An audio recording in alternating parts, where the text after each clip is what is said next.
नमस्कार साथियों, मैं शशि राणा स्वागत करता हूं आपका आपके अपने YouTube चैनल पर। साथियों, तो हम बात कर रहे हैं वास्तविक मतदान के दौरान जो विशेष प्रकरण हैं उनकी, जिसमें हम इस वीडियो में डिस्कस करने वाले हैं। एक तो ASD वोटर और दूसरा EDC वोटर। ASD वोटर और EDC वोटर, इससे पहले भी मैं विशेष प्रकरण पर वीडियो बना चुका हूँ, मॉक पोल पर वीडियो बना चुका हूँ और पूरी मतदान प्रक्रिया के दौरान जो मशीनों की सीलिंग है और इसके अलावा क्या हमें बातें ध्यान रखनी है, उस पर भी मैं एक वीडियो बना चुका हूँ। यदि आपने वो वीडियो अभी तक नहीं देखे हैं, जिसमें पीठासीन की इवन दैट घोषणाएं, पीठासीन की रिपोर्ट और पीठासीन की डायरी, इसे सभी संबंधित वीडियो में जो है वो इस पर अपलोड कर चुका हूँ। यदि आपने अभी तक वो वीडियो नहीं देखे हैं तो आप डिस्क्रिप्शन बॉक्स में जाकर दिए गए लिंक के माध्यम से उन वीडियो को देख सकते हैं और बड़े आराम से जो भी आपके सामने ऐसी स्थितियां आ रही हैं जिसमें कोई विशेष स्थिति आपके सामने है जो आप क्लियर करनी है, तो आप उस वीडियो के माध्यम से उसको सोल्व कर सकते हैं।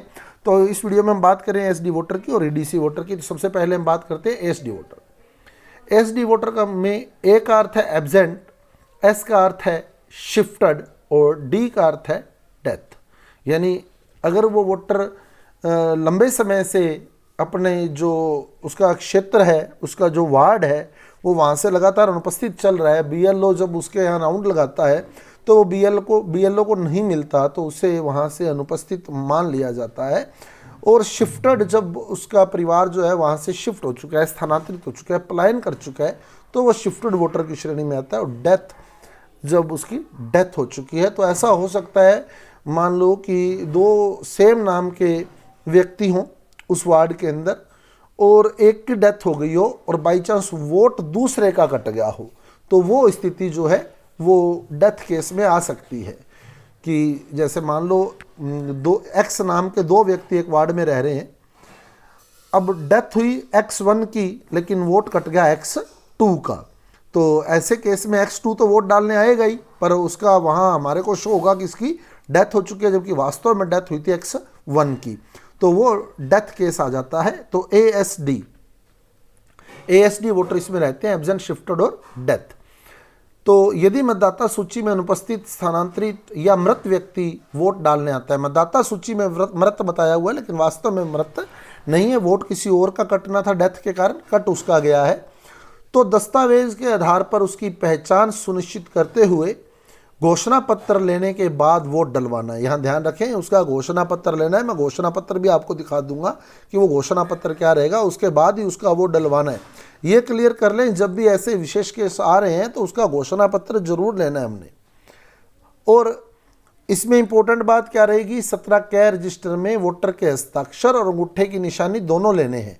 ASD वोटर अगर आपके पास आता है तो 17 कै रजिस्टर में वोटर का हस्ताक्षर भी करवाना है और अंगूठे के निशान भी उससे, थंब इंप्रेशन भी उससे लेना है, दोनों लेने हैं इसमें। तो ये विशेष बात ध्यान रखिएगा। तो ASD वोटर सामान्य वोटर से थोड़ा हटके हो जाएगा हमारे पास, कि सामान्य वोटर का तो हम दोनों में से एक, हस्ताक्षर या अंगूठे की निशानी लेते हैं, लेकिन ASD में दोनों लेने, हस्ताक्षर भी और अंगूठे की निशानी भी। अब आप देख सकते हैं ये मतदाता का घोषणा पत्र है, जिसका नाम जो है आपके सामने बिल्कुल क्लियरली आपको सीन हो रहा है कि इसका जो नाम है वो अनुपस्थित, स्थानांतरित या मृत सूची में, ASD सूची में है। तो ये पुष्टि करेगा कि पूरी क्लियर करेगा, मैं सत्यानिष्ठापूर्वक घोषणा करता हूँ या पुष्टि करता हूँ, मैं वही व्यक्ति हूँ जिसका नाम 2024 की अप्रैल माह की प्रथम अधिकारी तिथि को विधानसभा क्षेत्र श्री गंगानगर के लिए तैयार और पुनरीक्षित की गई। मार्च में अगर वो तैयार की गई है तो मार्च में आ जाएगा, और अप्रैल में की गई है तो अप्रैल में आ जाएगा। जब भी वो चिन्हित प्रति होगी, उस पर डेट लगी होगी, मतदाता सूची के भाग संख्या के सरल क्रमांक, मतलब क्रम संख्या में दर्ज है। मुझे ज्ञात है कि निर्वाचन के दौरान प्रतिरूपण IPC की धारा 170D के तहत निर्वाचकीय अपराध है। तो अगर वो ये घोषणा करता है, यहाँ वो साइन करेगा, अपने नाम लिखेगा और नीचे पीठासीन के साइन भी आएंगे, तो ये उसका जो है पूरा जो है घोषणा पत्र रहेगा, ये उससे लेना है हमें।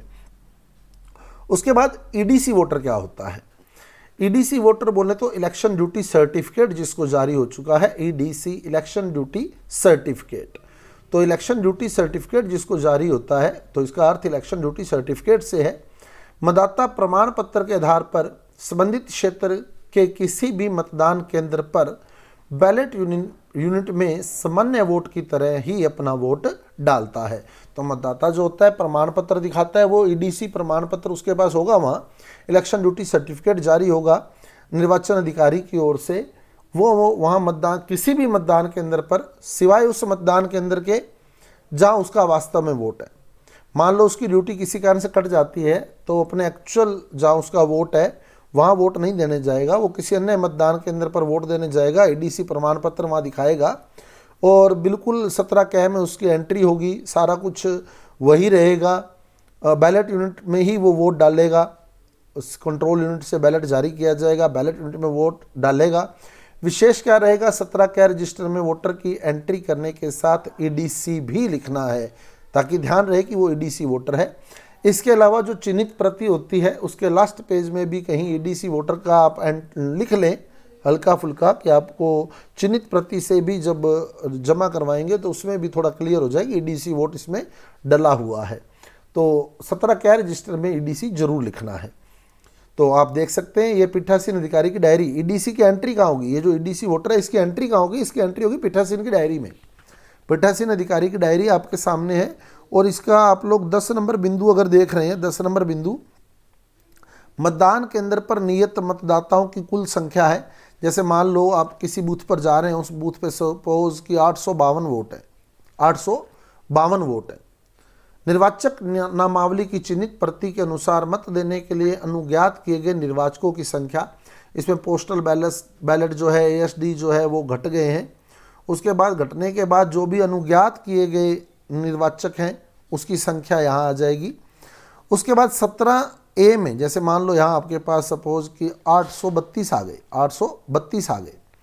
अब 17A में वोट कितनों ने डाला है, मान लो 17A रजिस्टर जो आपके पास है, PO2 के पास जो होता है 17A रजिस्टर, उसमें मान लो इन 832 में से वोट डाला 728 ने और 4 ईडीसी डल गए, तो आप +4 ईडीसी इस तरह से लिख दे कि ताकि 17A में क्लियर हो जाए भाई 728 तो इसी में से डले हैं और 4 जो है वो ईडीसी एक्स्ट्रा डले हैं।